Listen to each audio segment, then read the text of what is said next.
જય યોગેશ્વર, જય શ્રી કૃષ્ણ.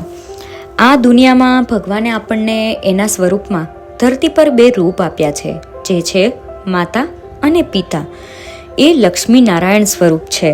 આવો જાણીએ. શ્રી રામનો અવતાર માત્ર રાક્ષસોનો સંહાર કરવા માટે થયો નહોતો, પરંતુ મનુષ્યોને ઉચ્ચ આદર્શ બનાવવા માટે થયો હતો. આદર્શ માનવ ધર્મ સમજવા માટે થયો હતો. સાંસારિક સુખોમાં રાચનાર માટે પરમાનંદ રાત્રિ સમાન છે. તેવા પુરુષોને પરમાત્માનું જ્ઞાન થતું નથી. વસુદેવજી અને દેવકીની સ્થિતિ જુઓ. સંપત્તિ ગઈ, રાજ્ય ગયું, સંતતિ ગઈ, અપરાધ વગર હાથ પગમાં બેડીઓ પડી છે. તેમ છતાં આવા દુઃખમાં પણ ભગવાનનું હંમેશા સ્મરણ કરે છે. માટે દુઃખમાં પ્રભુના નામનું વિસ્મરણ ન થાય તે જોજો. દુઃખમાં સાવધાન રહીને જે ઈશ્વરનું ભજન કરે તેને ત્યાં ભગવાન આવે છે. વિદ્યારણ્ય સ્વામીએ કહ્યું છે કે નળ અને રામ જેવા લોકોના જીવનમાં દુઃખના પ્રસંગો આવ્યા હોય તો આપણો શું હિસાબ?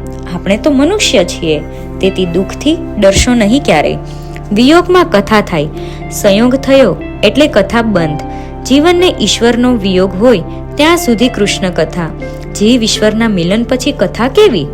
ભાગવતમાં 10ના સ્કંદમાં 14મા અધ્યાયમાં અને સુદામા ચરિત્ર વખતે શુક્રદેવજીએ પ્રેમને દબાવવો પડ્યો હતો. પ્રેમમાં સમાધિ લાગી જાય તો રાજાનું શું થાય? દશરથ રાજાએ બાળ સ્વરૂપ જોયું, હૃદય ભરાયું. દશરથ રાજાને થયેલા આનંદનું વર્ણન કરવાની શક્તિ માતા સરસ્વતીમાં પણ નથી. રામ દશરથની 4 આંખ મળી. રામલાલાએ સ્મિત કર્યું. દશરથ રાજા રામજીને જીભ ઉપર મધ ચટાડવા લાગ્યા. દશરથ રાજાએ વશિષ્ઠજીને વેદ મંત્રો બોલવાનું કહ્યું. વશિષ્ઠજીએ કહ્યું, રામના દર્શન કરીને વેદો તો શું, મારું નામ પણ ભૂલાઈ ગયું છે, હું શું જ મંત્ર બોલું? દર્શનમાં નામરૂપ ભૂલાય ત્યારે દર્શનનો આનંદ આવે છે, બ્રહ્મ દર્શનનો આનંદ આવે છે. તત્ર વેદા અવેદ ભવંતી, અર્થાત ઈશ્વર દર્શન થયા પછી વેદો પણ ભૂલાઈ જાય છે. ઈશ્વરનો સાક્ષાત્કાર થયા પછી પણ વેદો ભૂલાય છે. ઈશ્વરનો સાક્ષાત્કાર થાય તો વેદની પણ જરૂર નથી. ઈશ્વરનો સાક્ષાત્કાર થાય તો વેદો ભૂલાઈ જાય. જગતના નામ રૂપ ભૂલાય અને પોતાનું ભાન પણ રહેતું નથી. એટલે વશિષ્ઠજી કહે છે, મારું નામ શું છે તે પણ હું ભૂલી ગયો છું. પછી કૌશલ્યાએ બાળકને ખોળામાં લીધું અને બહાર આવ્યા. અયોધ્યાની પ્રજા રામલાલાના દર્શન કરે છે. કોઈને ભૂખ તરસનું તો ભાન જ નથી. રામ વગર આરામ મળતો નથી. જીવ માત્ર આરામને શોધે છે. જીવ માત્ર શાંતિનો ઉપાસક છે. એવી શાંતિ મળે કે જે શાંતિનો ભંગ ન થાય.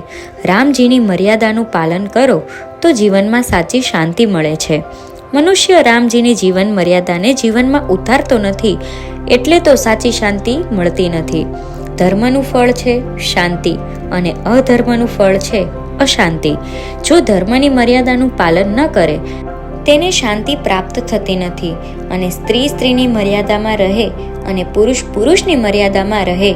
મનુષ્ય જ્યારે મર્યાદા ઓળંગે છે ત્યારે અશાંતિ આવે છે. ધર્મ મર્યાદા વિનાના જ્ઞાન, ભક્તિ કે ત્યાગ સફળ થતા નથી. પહેલા કરતાં મંદિરમાં અને કથામાં ભીડ વધારે થાય છે. આજકાલ જ્ઞાન અને ભક્તિમાં લોકો વધ્યા છે એમ લાગે છે, પણ કોઈને શાંતિ નથી મળતી. તેનું કારણ એ છે કે કોઈ ધર્મ મર્યાદા પાળતા જ નથી.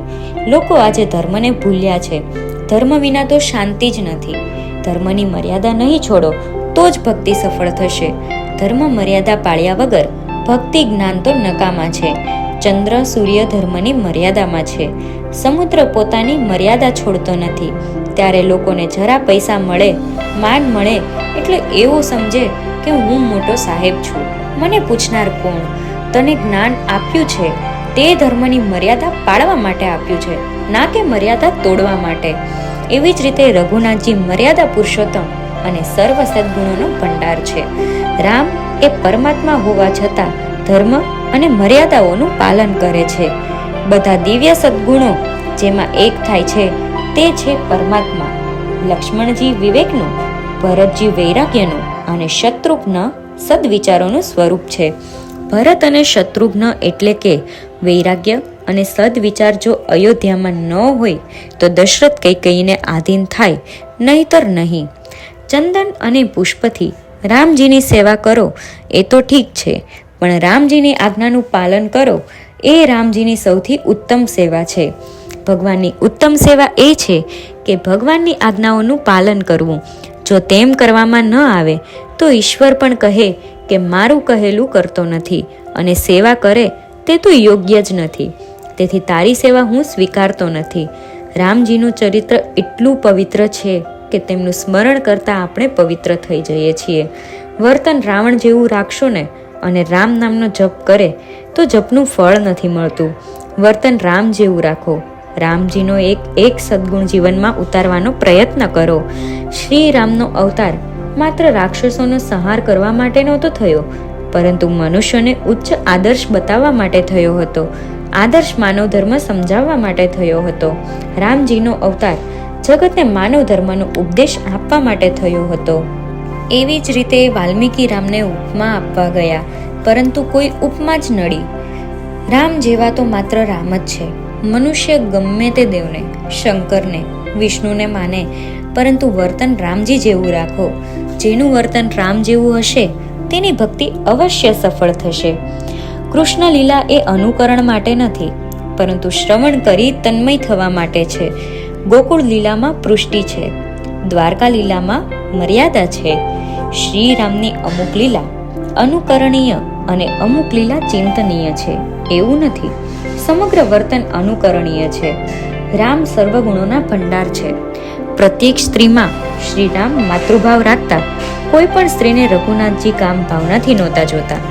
મનુષ્ય એક બાજુ પુણ્ય કરે છે અને બીજી બાજુ પાપ પણ ચાલુ રાખે છે. સરવાળે કોઈ પણ હાથમાં આવતું નથી. રામ હંમેશા માતા પિતાની આજ્ઞા પાળતા અને સ્વતંત્ર સ્વચ્છંદ રીતે કોઈ દિવસ ન વર્તા. રામ હંમેશા દશરથ અને કૌશલ્યાને પ્રણામ કરતા. આજકાલના સંતાનોને માતા પિતાને પ્રણામ કરતા પણ શરમ આવે છે. માતા પિતા લક્ષ્મી નારાયણ સ્વરૂપ છે, તેથી તેમને હંમેશા વંદન કરો. અને કહેવાય છે કે જીવનચક્ર ચાલતું રહે છે, તેથી આજે તમે જે વાવશો તે કાલે લણવું જ પડશે. આ વાત માતા પિતા અને સંતાનોને પણ લાગુ પડે છે. આ સંબંધ માનવના સંબંધોમાં સૌથી મજબૂત માનવામાં આવે છે. તેથી એક વાત તો સમજવી જ પડશે કે તમે જે રીતે આજે તમારા માતા પિતા સાથે વર્તન કરશો તેવું જ આવતીકાલે તમારા સંતાનો તમારી સાથે કરશે. માતા પિતાના આચાર વિચારે આપણને મનોવિજ્ઞાન આપ્યું છે, જેના પાયા પર આપણે કામ કરીએ છીએ. માતા પિતા જે કેવી વ્યક્તિ છે, જે ભૂલ થવા પર વઢે અને સફળતા મળવા પર શાબાશી આપે, તે જ છે જેઓ આપણને જાદુની જપ્પી આપીને લાગણી વશ કરી દે છે. તેનાથી જ આપણામાં આત્મવિશ્વાસમાં વધારો થાય છે. તેનાથી આપણને અસીમ ખુશી મળે છે. માતા પિતા આપણા બાળપણનો એકમાત્ર આધાર છે. તેમને સમય આપવો આપણું કર્તવ્ય છે. તેમ કરવાથી તમને અને તમારા માતા પિતાને ખુશી થશે અને સુખ શાંતિ મળશે. તેનાથી મળતો સંતોષ જ આપણી જમા ખરી પૂંજી છે. એટલી જ કરી શકાય કે સવારની ચા માતા પિતા સાથે. આજે એવું ન કરી શકાય કે સવારની ચા માતા પિતા સાથીને બેસીને પીવાનું ગોઠવાય. તે દરરોજ તમને કંઈક કહેવા માંગતા હોય છે, પણ તમારા વ્યસ્ત શિડ્યુલના કારણે કહેતા નથી. જિંદગી અને દુનિયાદારીના તેમના અનુભવોને શાંત ચિત્તે સાંભળવાનું રાખીએ તો કેવું રહે. એટલું જ નહીં, તમારા સંતાનોને પણ તેમ કરવાનું કહો. તેમનો મનપસંદ નાસ્તો બનાવો. માતા પિતાને પસંદ હોય તેવો નાસ્તો બનાવવાનું કહો અને તેમની સાથે નાસ્તો કરતા કરતા તેમની પરેશાનીઓ વિશે પણ વાત કરો. તેમને ક્યારેય પૂછો કે તમને રાત્રે ઊંઘ આવે છે કે નહીં, સમયસર દવાઓ લે છે કે નહીં. તેમની તકલીફોને સમજો અને તેને હલ કરવાનો પ્રયત્ન કરો. તે ખરેખર શું ઈચ્છે છે તે જાણો. તમારી ઈચ્છાને જબરદસ્તી તેમની પર ન ઠોકી બેસાડો. તેમને ખરેખર શું જોઈએ છે અને તેમની ઈચ્છાને માન આપતા શીખો. તો કેવો લાગ્યો તમને આ વિડીયો? કોમેન્ટ જરૂરથી કરજો. જય યોગેશ્વર, જય શ્રી કૃષ્ણ.